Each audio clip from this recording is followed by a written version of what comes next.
आपने ब्रह्मचर्य का नाम तो ज़रूर ही सुना होगा। तो आखिर ये ब्रह्मचर्य है क्या, तो इसके बारे में कुछ बताएंगे। तो सबसे पहले मैं दिखा दूँ, मेरे पास है ब्रह्मचर्य कब, क्यों और कैसे, ये पुस्तक जो कि पूज्य श्री महाराज जी द्वारा लिखित गई है। तो इसमें ब्रह्मचर्य के बारे में सारी कुछ चीज़ें बताई गई है कि ब्रह्मचर्य किस शब्द से लिया गया है, ब्रह्मचर्य का अर्थ क्या होता है, ब्रह्मचर्य किसे कहते हैं, कैसे रहा जाता है, सारी कुछ चीज़ें इसमें दी गई है। तो इसी के माध्यम से आपको समझाने की प्रयास करूंगा मैं। तो यहाँ बताया गया है कि ब्रह्मचर्य दो शब्दों से बना है, पहला ब्रह्म और दूसरा चर्य। तो ब्रह्म शब्द का अर्थ हुआ ईश्वर, वेद, ज्ञान, वीर्य, और चर्य शब्द का अर्थ हुआ चिंतन, अध्ययन, रक्षण तथा ईश्वर। इसमें ब्रह्म का शब्द का अर्थ हो गया हम लोग का वेद, ज्ञान। तो वेद का अध्ययन ही ब्रह्मचर्य है, वीर का रक्षण करना ही ब्रह्मचर्य है, और ईश्वर का चिंतन ही ब्रह्मचर्य है। अर्थात हम लोग अपनी इंद्रियों को जो वश में करते हैं, काम, क्रोध, लोभ, मद, मत्सर, ये 6 विकारों से हटा के आप इंद्रिय को अपने वश में करके रखते हैं, तो यही ब्रह्मचर्य हुआ। अब बताते हैं कि इसे कैसे फॉलो किया जाता है। तो इसमें बताया गया है कि कानों से सदा भद्र, भद्र यानी उत्तम, तो कानों से सदा भद्र श्रवण करे, आँखों से सदा भद्र देखे, जीभ से पवित्र पदार्थ का ही सेवन करे, नाक से द्रव्य गंध ही ले, हाथों से सत्कर्म करे, पैरों से भगवान के मंदिर एवं तीर्थों में जाए, मन से विषय का चिंतन भी ना करे, यम ही पूर्ण ब्रह्मचर्य है। अर्थात हम लोग के पास हाथ दिए गए हैं, पैर दिए गए हैं, आंखें दिए गए हैं, कान दिए गए हैं, मुख दिए गए हैं, ये सारी चीज़ें हम लोग को भगवान की तरफ से मिले हैं।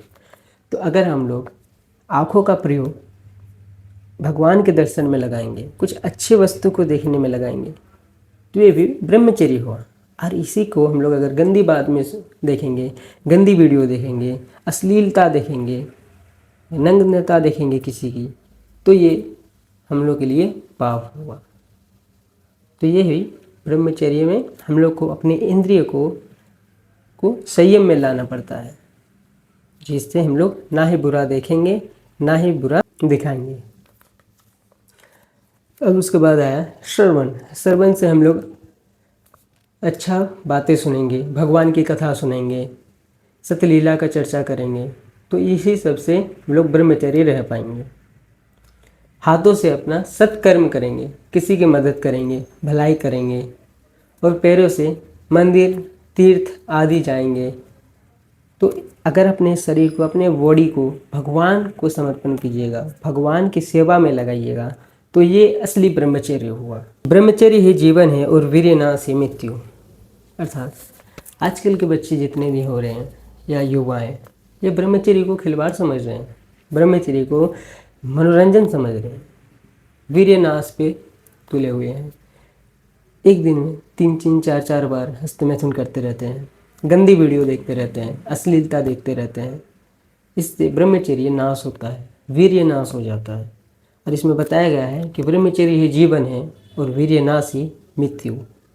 अगर आप अपने हस्तमैथुन की आदत को छोड़ नहीं पा रहे हैं, ब्रह्मचर्य नहीं बना पा रहे हैं, तो आप अपने हाथ से अपना विनाश कर रहे हैं। तो इसलिए आज के जो युवा हैं वे बहुत ही भटक चुके हैं। उनको चाहिए कि एक सत्मार्ग की ओर वो जाएं, जिससे वे ब्रह्मचर्य रह पाएँ, आध्यात्मिक को समझ पाएँ, हमारे भगवान की लीला, सत्संग आदि को वो सुने, जिससे उनकी बुद्धि शुद्ध हो पाए और वे एक अच्छा मार्ग चयन कर पाए। क्योंकि ब्रह्मचर्य ही जीवन है और वीर्यनाश ही मृत्यु। तो ब्रह्मचर्य कितने प्रकार के होते हैं? तो ब्रह्मचर्य 2 प्रकार के होते हैं, पहला नैष्ठिक और दूसरा उपक्रमण। तो पहला जो नैष्ठिक ब्रह्मचर्य होते हैं उसके बारे में थोड़ी बहुत चीज़ें बता दूँ। तो इसमें होता है कि अखंड ब्रह्मचर्य का पालन करना पड़ता है।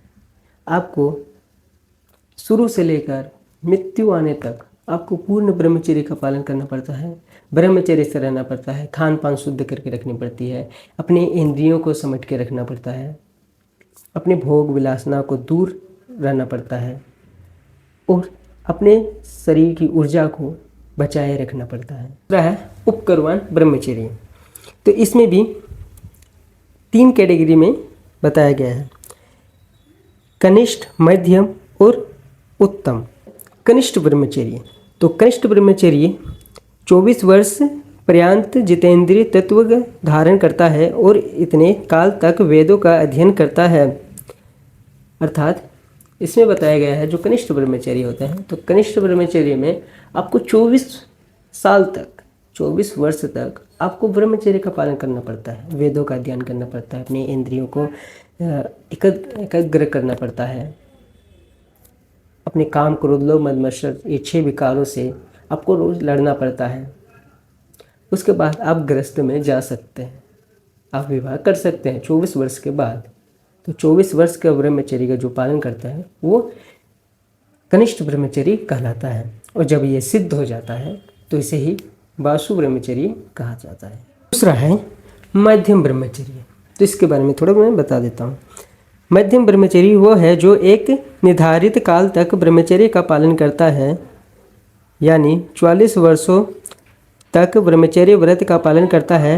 मध्यम ब्रह्मचर्य के सिद्ध होने पर उसको रुद्र ब्रह्मचर्य भी कहा जाता है।